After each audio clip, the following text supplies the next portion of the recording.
ప్రతిష్టాత్మకమైన ఆంధ్రప్రదేశ్లోనే ఒక ఇంపార్టెంట్ పోర్టు పతనం అయిపోయిన అంటే కంటైనర్ పోర్ట్ దిశ ఎగుమతులు దిగుమతులు జీరో చేసేసారు.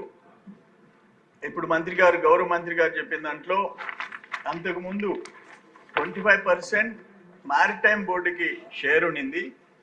ఇప్పుడు జగన్మోహన్ రెడ్డి గారు ముఖ్యమంత్రి కాగానే దాన్ని కూడా అదానీ పోర్ట్ కంపెనీకి ఇచ్చేసేసి జీరో షేర్ చేసినారు. బట్ దీని విషయం ఒక్క నిమిషంలో 1996లో చంద్రబాబు నాయుడు గారు మా నాయకుడు ముఖ్యమంత్రిగా ఆ రోజు శంకుస్థాపన చేయటం, నేను ఆ రోజు ఎమ్మెల్యేగా ఉండటం, నాట్కో కంపెనీ నుంచి 2004లో సివిరావు గారు నవేగా కంపెనీ తీసుకోవటం, చాలా ఫాస్ట్గా దాన్ని గ్రోత్ సాధించటం. 2000 దిశ ఇండియాలో 3 టాప్ పోర్ట్స్ ఉన్నాయి, ముంబై, చెన్నై, విశాఖపట్నం.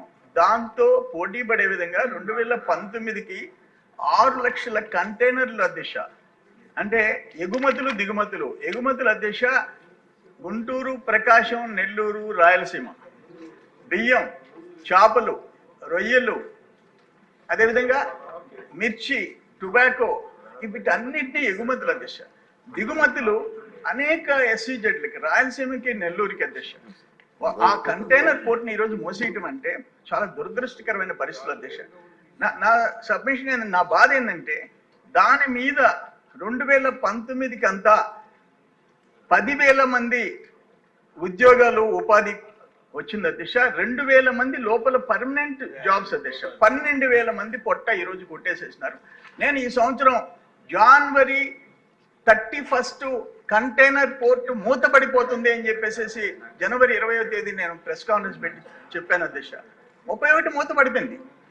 ఆనాడున్న సర్వేపల్లికి సంబంధించి మాజీ వ్యవసాయ శాఖ మంత్రి నోటికి వచ్చినట్టు నన్ను తిట్టాడు. ఆయన 31 మూతపడిపోయింది. కంపెనీల దిశ అక్కడ ఎక్స్పోర్ట్స్ అండ్ ఇంపోర్ట్స్ చేస్తున్న కంపెనీలు చిన్న కంపెనీలు కాదు.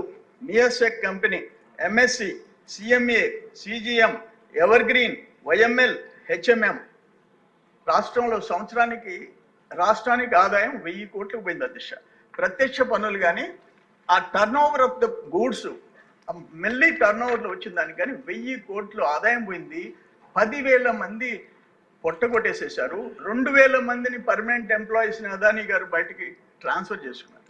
నేను ఒకటే కోరుకున్నాను దిశ, 6,000 ఎకరాలు ఆ పోర్టుకి మేము ఇచ్చాం. మా రైతు బిడ్డలు ఇచ్చారు, గ్రామాల నుంచి తరలిపినారు. దాన్ని బేస్ చేసుకొని 6,000 ఎకరాలు కృష్ణపట్నం పోర్ట్ ఎస్సీజెడ్, దాన్ని బేస్ చేసుకొని 2,600 ఎకరాలు రిలయన్స్ థర్మల్ పవర్ ప్రాజెక్ట్. అది కాకుండా మ్యాన్కూర్ ఎస్సీజెడ్, శ్రీసిటీ ఎస్సీజెడ్, ఇక్కడ కిసాన్ ఎస్సీజెడ్ 2,300 ఎకరాలు, వేల ఎకరాల దిశ.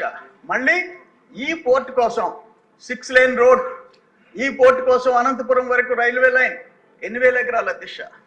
8,000 ఎకరాలు దీన్ని బేస్ చేసుకొని ఈరోజు మా కంటైనర్ పోర్ట్ మూసేసి only bulk cargo, dirty cargo, అంతకుమించి నేనేం చెప్పలేను. బొగ్గు, బూడిద, ఐరన్ ఆర్ మా నెత్తిన, బూడిద మా నెత్తిన.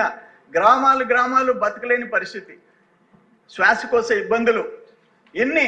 దాని తగ్గట్టు R&R కాలనీస్ కూడా 300 చిల్లర కోట్లకు మొదలు పెడితే దాన్ని ఆపేశాడు జగన్మోహన్ రెడ్డి గారు ముఖ్యమంత్రిగా. ఘోరాలు నేరాలు చేసి పారేశారు. ఇప్పుడే నేనేమంటానంటే అసలు ఏంటి 25% మ్యారిటైమ్ పోర్టు ఓనర్ షేర్ ఉంటే ఈయన రావటం ఏంది? 2020 సెప్టెంబర్ 7వ తేదీ ఆ 25% కూడా దానం చేసేస్తున్నాం, మాకేం అవసరం లేదు, మీరు మూసేసుకోండి, తోసేసుకోండి అని చెప్పి దాంట్లో అసలు ఇంటర్ఫిరెన్స్ లేకుండా. నేనేమంటాను, జనవరి 20th నేను తెలుసుకొని ప్రెస్ కాన్ఫరెన్స్ పెడితే మారిటైమ్ బోర్డు ఏం చేసింది? గోళగిలికుంటా కూర్చుందా? ఓ ముఖ్యమంత్రి, ఆనాటి ముఖ్యమంత్రి ఏం చేశాడు? ఆనాటి ఆ పోర్ట్స్ సంబంధించిన మినిస్టర్ ఏం చేశాడు? ప్రిన్సిపల్ సెక్రటరీస్ ఏం చేశారు? అంటే ఇక్కడ మేము భూములు 1000 ఎకరాలు గ్రామాలు ఖాళీ చేసి ఈరోజు బూడిదని ఎత్తున పెట్టుకొని మేము మూల కూర్చోవాలా? నేను గ్రామాలకు పోయినప్పుడు, అయ్యా 30 మందిని ఎంతయ్యా జీతం? 30,000 నుంచి 70,000. ఇప్పుడు ఇంట్లో కూర్చోండి. అయ్యా ఒక గౌండ్లపాలెం, అయ్యా దొరువులపాలెం బీసీ కాలనీ 39 మంది లారీ డ్రైవర్లు అయ్యా. 22,000 వాళ్ళు జీతం ఇస్తే 7,000 ఏమంటారు అడిషనల్గా 30,000. మేము ఇంట్లో కూర్చున్నామయ్యా అంటే 10,000 మంది అధ్యక్ష, 10,000 మంది కడుపు కోత బాధ. ఎంత బాధ కాదు, వాళ్ళు చెప్పేది వింటుంటే. కూలి చేసుకున్న బిడ్డలకి అన్నం పెట్టాల్సి వస్తుంది. ఒక ఉద్యోగం మనం ఇస్తే ఇంటికి పోతే సంతోషంగా ఒక ఉద్యోగం ఒకరికి ఇవ్వగలిగామని చెప్పి సంతోషపడతాం. ఈరోజు 10,000 మంది ఉద్యోగాలు పెరిగేసేసాడు. నేను ఒక్క మాట చెప్పాను అధ్యక్ష, అదానీ గారు మా 10,000 మంది బిడ్డల కోసం 1,000 ఎకరాలు రైతులు ఊళ్ళు వదిలిపెట్టిపోయిన రైతు బిడ్డల కోసం ఈ కాళ్ళైనా పట్టుకుంటా.